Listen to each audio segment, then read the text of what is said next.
رات کا وقت تھا، شہر کی گلیاں سنسان ہو چکی تھیں، ایک ہلکی سی خنکی ہوا میں گھلی ہوئی تھی۔ علی ایک سنسان گلی سے گزر رہا تھا، اس کے قدموں کی چاپ خاموشی میں گونج رہی تھی۔ وہ دیر سے دفتر میں کام کرنے کے بعد گھر جا رہا تھا۔ راستہ مختصر کرنے کے لیے اس نے ایک پرانی ویران گلی کا انتخاب کیا، جس کے بارے میں مشہور تھا کہ یہاں کئی حادثے ہو چکے ہیں۔ جیسے ہی وہ گلی میں داخل ہوا، اس کے دل میں ایک انجانا خوف سے رسرانے لگا۔ سٹریٹ لائٹس مدھم ہو چکی تھیں اور گلی کی دیواروں پر سائے عجیب و غریب اشکال بنا رہے تھے۔ علی نے اپنے قدم تیز کیے، مگر اچانک اسے یوں محسوس ہوا جیسے کوئی اس کے پیچھے چل رہا ہو۔ اس نے مڑ کر دیکھا، مگر وہاں کوئی نہ تھا۔ اچانک ایک سایہ دیوار پر تیزی سے حرکت کرتا دکھائی دیا۔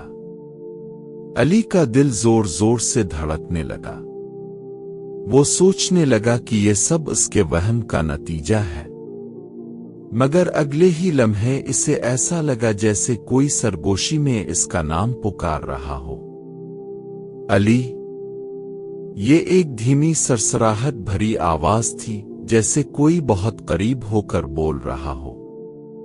علی کے جسم میں جھرجھری دوڑ گئی۔ وہ رک گیا اور دوبارہ پیچھے مڑا، مگر وہاں کوئی نہ تھا۔ مگر یہ کیا؟ زمین پر ایک سایہ موجود تھا، جو کسی انسانی قد و قامت کے برابر تھا، مگر ارد گرد کوئی انسان نظر نہیں آ رہا تھا۔ علی نے اپنی سانسیں قابو میں رکھنے کی کوشش کی اور دوبارہ چلنے لگا، مگر جیسے جیسے وہ آگے بڑھتا گیا، سائے اور آوازیں قریب ہوتی گئیں۔ اچانک ایک دروازہ زور سے کھلا اور ایک سرد جھونکا باہر آیا، جیسے کسی نے اسے اندر بلانے کی کوشش کی ہو۔ یہ سب میرا وہم ہے، علی نے خود کو سمجھانے کی کوشش کی، مگر اچانک اس کے سامنے ایک دھندلی شبیہ ابھری۔ وہ ایک پرانے دور کے لباس میں ملبوس تھا، اس کی آنکھیں تاریک تھیں اور چہرے پر گہری اداسی تھی۔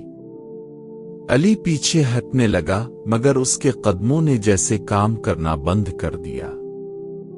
وہ خوف میں جم گیا۔ مدد کرو!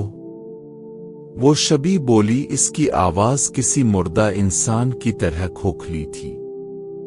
علی نے ہمت کر کے پوچھا، تم کون ہو؟ وہ شبیہ ایک لمحے کے لیے خاموش رہی، پھر بولی، میں وہ ہوں جسے اسی گلی میں مار دیا گیا تھا کئی سال پہلے۔ میری روح یہاں بھٹک رہی ہے، انصاف کی منتظر۔ علی کا خون سرد ہو گیا۔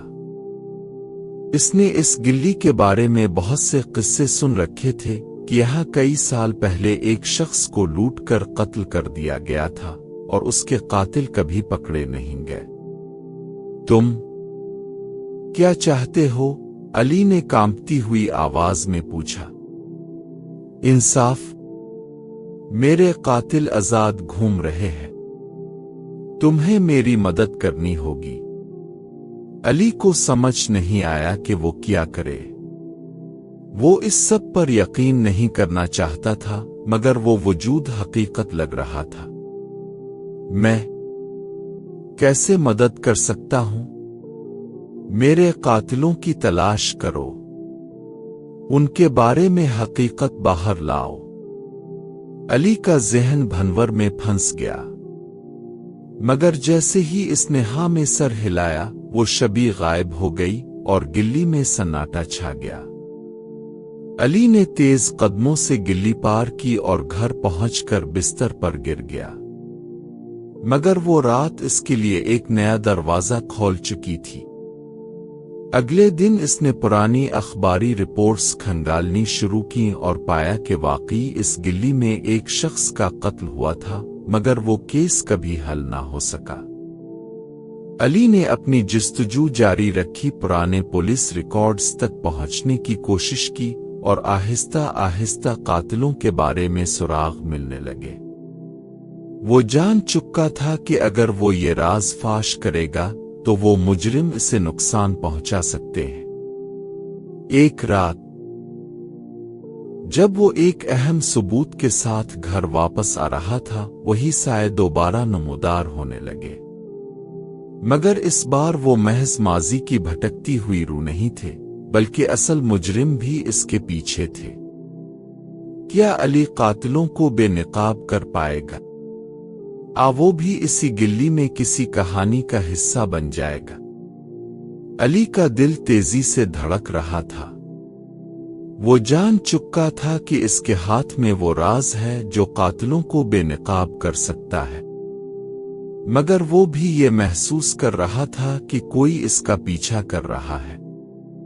وہ جلدی سے اپنے فلیٹ میں داخل ہوا اور دروازہ بند کر کے سانس بحال کرنے کی کوشش کی، مگر جیسے ہی اس نے روشنی جلائی، اسے اپنے سامنے ایک سایہ دکھائی دیا، ایک زندہ انسان جو سیاہ لباس پہنے کھڑا تھا۔ اس کے چہرے پر ایک شفاف مسکراہٹ تھی۔ تمہیں نہیں چھیڑنا چاہتا تھا، مگر تم نے اپنی حد پار کر لی ہے علی۔ یہ آواز علی نے کہیں سنی تھی۔ وہ شخص کوئی اور نہیں بلکہ فیروز تھا، جو بظاہر ایک معزز تاجر تھا، مگر حقیقت میں اس قتل کے پیچھے مرکزی کردار تھا۔ تم؟ علی کی زبان لڑکھڑا گئی۔ ہاں، میں نے ہی اسے مارا تھا۔ فیروز کی آنکھوں میں وحشت تھی۔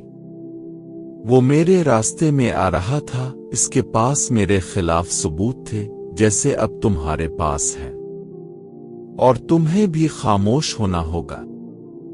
فیروز نے پستول نکالا اور علی پر تان لیا۔ علی کا ذہن بھاگنے کے طریقے سوچ رہا تھا، مگر کمرہ چھوٹا تھا اور کھڑکیاں باہر کی جانب لوہے کی جالیوں سے بند تھیں۔ مگر پھر اچانک کمرے میں ایک سرد لہر دوڑ گئی۔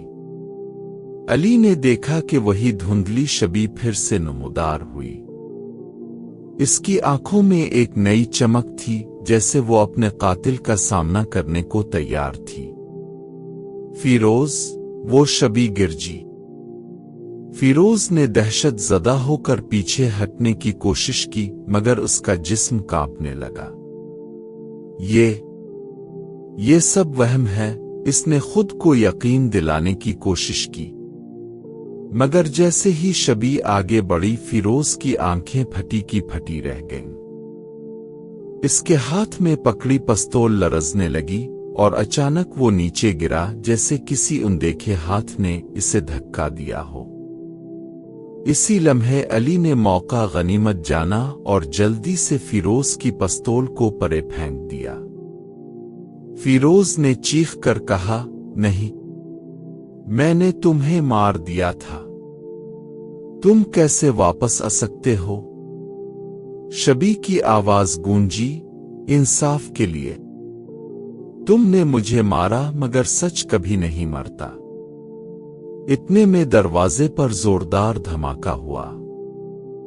پولیس اندر داخل ہو چکی تھی۔ علی نے موقع دیکھ کر فیروز کے جرم کے ثبوت پولیس کو دے دیے۔ فیروز کو ہتھکڑیاں لگا کر لے جایا گیا۔ اس کی آنکھوں میں ابھی بھی خوف تھا، اس خوف کا جو کسی مجرم کو اس کے کیے کی سزا ملنے پر محسوس ہوتا ہے۔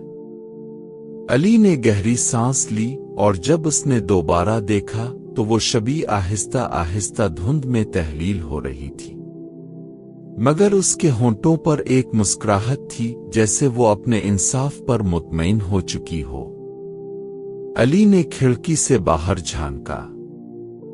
وہی سنسان گلی تھی، مگر اب وہاں کوئی سایہ نہ تھا۔ یہ کہانی اب ختم ہو چکی تھی، مگر علی جانتا تھا کہ کبھی کبھی کچھ کہانیاں حقیقت میں بھی زندہ رہتی ہیں۔